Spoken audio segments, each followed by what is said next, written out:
ایک رات کھانے کے وقت میری والدہ نے سالن اور جلی ہوئی روٹی میرے والد کے آگے رکھ دی۔ میں والد کے رد عمل کا انتظار کرتا رہا کہ شاید وہ غصے کا اظہار کریں گے، لیکن انہوں نے انتہائی سکون سے کھانا کھایا اور ساتھ ہی مجھ سے پوچھا کہ آج سکول میں میرا دن کیسا گزرا۔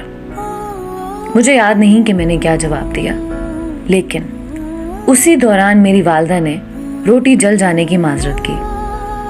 میرے والد نے کہا، کوئی بات نہیں، بلکہ مجھے تو یہ روٹی کھا کر مزہ آیا۔ اس رات جب میں اپنے والد کو شب بخیر کہنے ان کے کمرے میں گیا تو ان سے اس بارے میں پوچھ ہی لیا کہ کیا واقعی آپ کو جلی ہوئی روٹی کھا کر مزہ آیا؟ انہوں نے پیار سے مجھے جواب دیا، بیٹا ایک جلی ہوئی روٹی کچھ نقصان نہیں پہنچاتی، مگر تلخ رد عمل اور بد زبانی انسان کے جذبات کو مجروح کر دیتے ہیں۔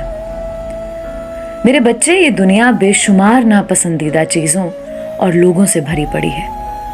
میں بھی کوئی بہترین یا مکمل انسان نہیں ہوں، اور میں یہ سمجھتا ہوں کہ ہمارے ارد گرد کے لوگوں سے بھی غلطی ہو سکتی ہے۔ ایک دوسرے کی غلطیوں کو درگزر کرنا، رشتوں کو بخوبی نبھانا، اعلیٰ ظرفی کا مظاہرہ کرنا ہی تو تعلقات میں بہتری کا سبب بنتا ہے۔ ہماری زندگی اتنی مختصر ہے کہ اس میں معذرت اور پچھتاووں کی کوئی گنجائش نہیں ہوتی۔